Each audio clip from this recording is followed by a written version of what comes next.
কারণ সেটা totally different একটা বিষয়। আমি আসলে ডিপিএল এবং আবাহনী নিয়ে কথা বলার জন্য এখানে আসা। হান্নান ভাই, ডিপিএল নিয়ে যদি আমরা থাকি তাহলে এবার দেখলাম যে অনেক কস্ট কাটিং হচ্ছে।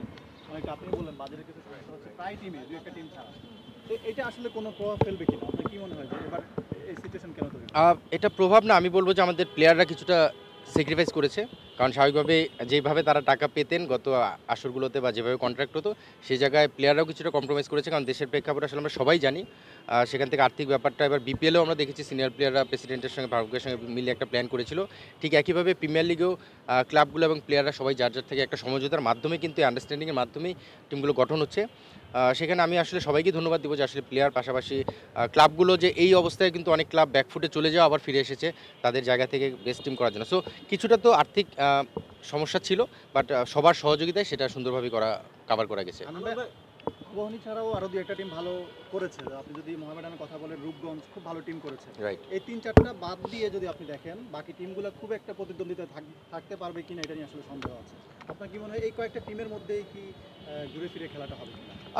না, স্বাভাবিক। আপনি যদি কাগজে কলমে নামগুলো এখন আমরা সোফার সবাই জানি এবং স্বাভাবিকভাবে আমি আবাহনীতে আ কাজটা গোছানো যখন শুরু করি, অন্য টিমের সঙ্গে আমার কমিউনিকেশন হয়েছে, প্লেয়ারদের সঙ্গে কথা হয়েছে।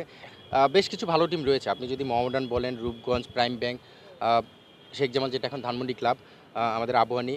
এই ৫টা টিমের পাশাপাশি অগ্রণী ব্যাংকেও বেশ কিছু প্লেয়ার গিয়েছে আমি জানি। এই ৬টা টিমের নাম কাগজে কলমে হয়তো আপনি সামনের দিকে উঠিয়ে আনতে পারবেন।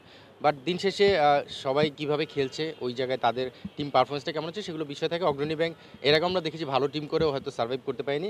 আর বাকি যে টিমগুলো এগুলো আসলে বড় টিম কিন্তু সবসময়ই করে। এরা সবসময় সুপার লিগ খেলেই থাকে।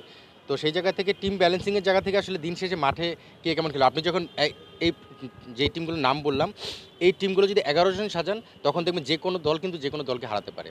তো সেই জায়গায় ওই দিনের খেলায় কে কাকে হারাবে এটা বলা কঠিন। বাট কাগজে কলমে বেসিক্যালি ৪-৫টা দল রয়েছে যাদের নাম আলাদাভাবে আপনি সামনে নিয়ে আসতে পারবেন। আনন্দ ভাই, আপনি বলছিলেন যে আপনাদের ২ জন ক্যাপ্টেন আছে। আসলে আমাদের ক্যাপ্টেন্সি কে করবে এই সিদ্ধান্ত কে নিল?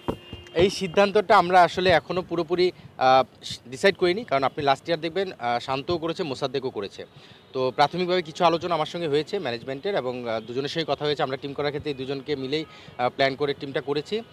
ক্যাপ্টেন্সির বিষয়টা নিশ্চিতভাবেই আরেকটু সময় যাওয়ার সঙ্গে সঙ্গে আমরা এটা প্ল্যান করব। বাট এই দুজনে একজন হবে এটা আপনি নিশ্চিতভাবেই ধরে নিতে পারেন।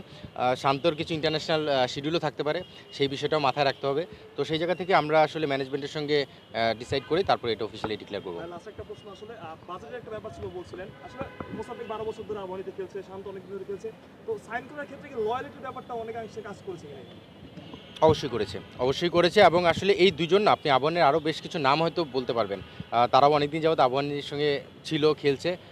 কিন্তু বাজেটের এই স্বল্পতার কারণেই কিন্তু আল্টিমেটলি অনেককে কম্প্রোমাইজ করতে হয়েছে, মানে আমাদের ছাড়তে হয়েছে।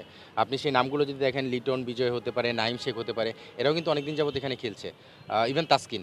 সো সেখান থেকে বাজেটের যখন একটা কাটাছেঁড়ার বিষয় আসছে, তখন দেখা গেছে যে আসলে কে কার সঙ্গে কীভাবে অ্যাডজাস্ট করবে। তো সেখানে শান্ত মোসাদ্দেক কম্প্রোমাইজ করেছে, বাকিরাও কম্প্রোমাইজের জায়গা থেকে সরে আসার চেষ্টা করেছে। কিন্তু টিম কম্বিনেশন সাজাতে যে ওই বাজেটে কিছুটা অ্যাডজাস্ট করতে হয়েছে। বাট আমি সেটাই বলছিলাম যে আসলে অনেকেই আমাদের প্লেয়ারদেরকেও থ্যাঙ্কস দিতে হবে। তারা সেখানে সেই লয়ালিটি বা আপনি যদি বলেন তাদের যেই মানে টিমের প্রতি একটা ফিলিংস বা ভালোবাসা, সেই জায়গাটা এখানে শো করেছেন। থ্যাংক ইউ ভাই।